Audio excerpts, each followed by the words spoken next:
Can you imagine what would happen if the very system designed to protect us during the worst times just vanished? The welfare state, the supposed safety net for all citizens, found itself exposed and powerless when Valencia was hit by devastating floods. In Spain, more than 155 people have died from devastating flash floods in the eastern and southern parts of the country. Torrential rains fueled what Spanish officials say was the worst natural disaster in the country's modern history. Spanish emergency services say at least 51 people have been killed after torrential rain sparked flash flooding in the country's south and east. Not the weather, not bad luck, but the failure of the welfare state itself turned tragedy into a nightmare. Over 200 lives lost and thousands left to fend for themselves. Station in Spain, where more than 200 people have died after catastrophic flash flooding there earlier this week. On Friday, the region saw another punishing round of rain, making the search and rescue effort even more difficult. This is the story of a failed system, of broken promises, and a community left adrift. Let's dive in with Politalysis and expose the real crisis. The welfare state's supposed to mean one thing: support and protection for people in tough times. But the Valencia floods prove that this ideal is far from reality. Spain's response, or lack of it, to the disaster shows that the welfare state is underfunded, badly managed, and leaves people alone in times of crisis. The floods came as a shock to many, but there had been warnings. The Spanish Meteorological Agency had forecast heavy rainfall, but regional authorities took nearly 13 hours to issue public alerts. Because of this delay, many people had no time to protect their homes or evacuate. Over 200 people died, deaths that could have been avoided with better planning and faster action. Communication failures exacerbated the situation. While Dana is a well-known regional and seasonal phenomenon in Valencia, with its arrival often anticipated, if not its intensity, many residents were still caught off guard. Emergency alerts either arrived too late or not at all, resulting in confusion and avoidable tragedies. Authorities' inability to effectively communicate contributed significantly to the chaos and unnecessary loss of life. And where was the political leadership? Regional President Carlos Mazon was heavily criticized for attending a long lunch while floodwaters were rising. This indifference led to public outrage, protests, and calls for his resignation. It wasn't just about poor management. It felt like a betrayal of trust. Valencia's flood defenses were outdated and nowhere near enough. The massive scale of the flooding overwhelmed these defenses, leading to breaches and destruction. Homes, businesses, and public spaces were all devastated, with damage costs topping €5 billion. Another major issue is urban planning. Construction in flood-prone areas added to the disaster. Homes and buildings were built where they should have never been, leaving them helpless against the water. Developers took advantage of weak building regulations, and this only made things worse. Where was the welfare state when families needed it most? Thousands lost their homes, and social housing options were not enough. A block of 184 social housing units that was supposed to help flood victims ended up with flooded basements, an embarrassing symbol of incompetence.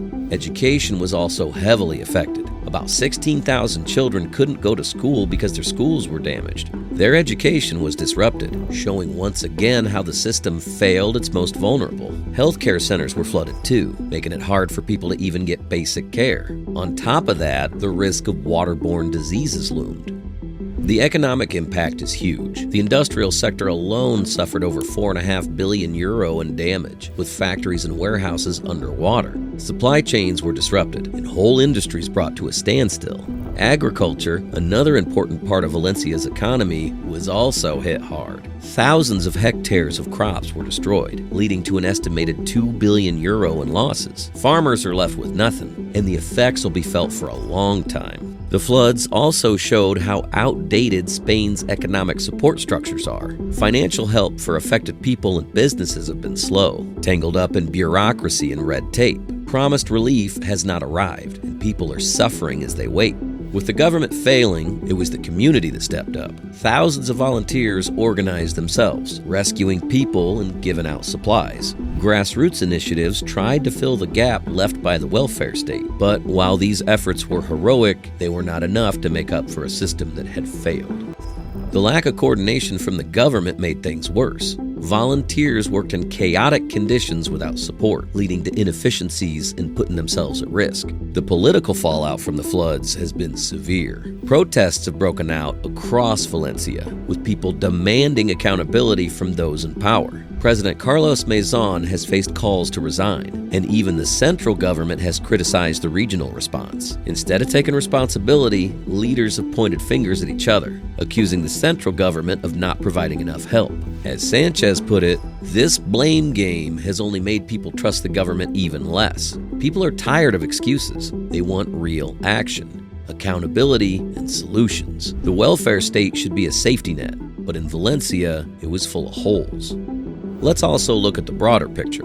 High taxes are supposed to fund an efficient welfare state, but in Spain, and particularly in Valencia, that's not happening. Despite high taxes, the response was slow, uncoordinated, and inefficient. This should be a key point in understanding the larger problem. Compare this to places like Norway or Sweden, where taxes are high, but people actually see their taxes at work. The welfare state works efficiently. Or consider Estonia, where taxes are lower, yet responses are rapid and organized. It shows that it's not just about how much is taxed, but how effectively those funds are used. The recent floods in Valencia are not just another event to shrug off. They're a powerful wake-up call for all of Spain. It's like Mother Nature's trying to send us a very clear message. If we don't change the way we do things, the consequences will only get worse. The welfare state, which is supposed to protect people during tough times, is clearly not prepared for what's happening now.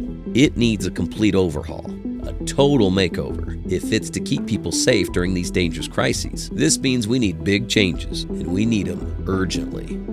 One of the biggest problems during the floods was that people were not prepared in time. We have advanced technology that can predict weather, but it's no use if it's not used properly. We need to make sure that warnings are given early, quickly, and clearly, so that everyone, absolutely everyone, knows what is coming. People need to be given enough time to prepare, to protect their families, their homes, and even their pets. Imagine if you had just a few minutes to get ready before a flood hits.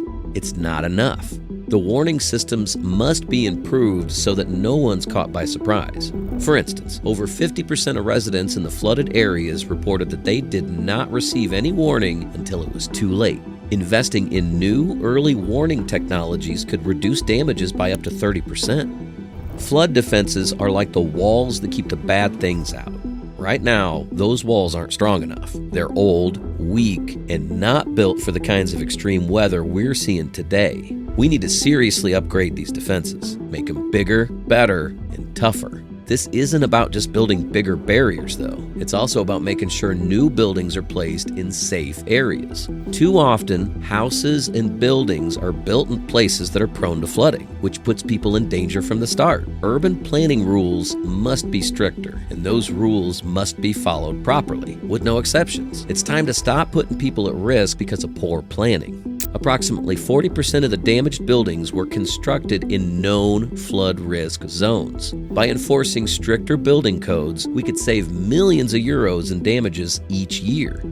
When disasters happen, people need somewhere to go. Expanding social housing is key, but it's not enough just to build more homes. Those homes need to be safe from floods, fires, and other disasters. The welfare system should not just be there to react after the damage is done. It needs to be proactive, ready to support people before, during, and after these events. Imagine losing everything in a flood and having nowhere to turn.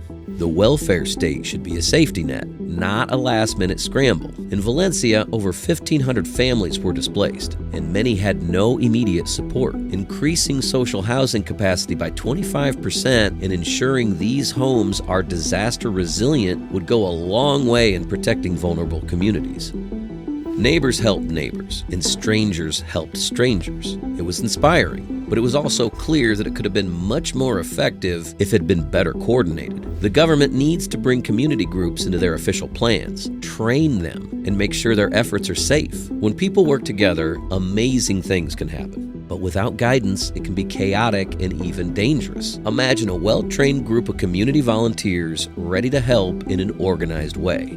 people that like for 24 hours they didn't have water, they didn't have something to eat.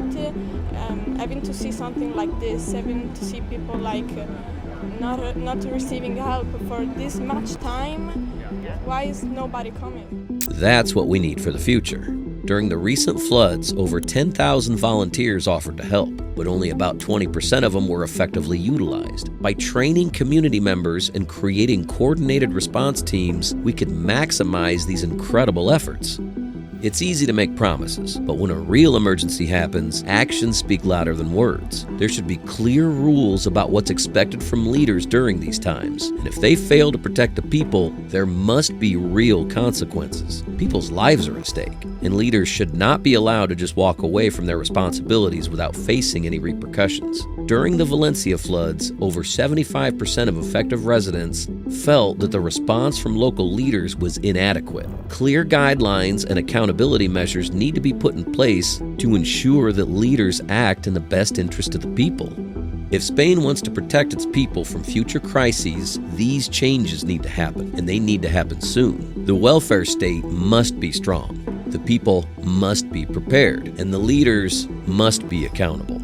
Only then can we face the challenges that lie ahead. The Valencia floods have shown the welfare state for what it really is: a broken system that fails people when they need it most. The tragic loss of life, the destruction of homes, the economic losses, and the weak response from authorities all point to a welfare state that is more of an illusion than a reality. If Spain wants to avoid disasters like this in the future, it must learn from these mistakes and make real changes. The welfare state needs to be rebuilt with a focus on resilience, accountability, and putting people first. Only then can Spain truly protect its citizens from the increasing threats of climate change and other crises. If you found this analysis helpful, like and subscribe for more.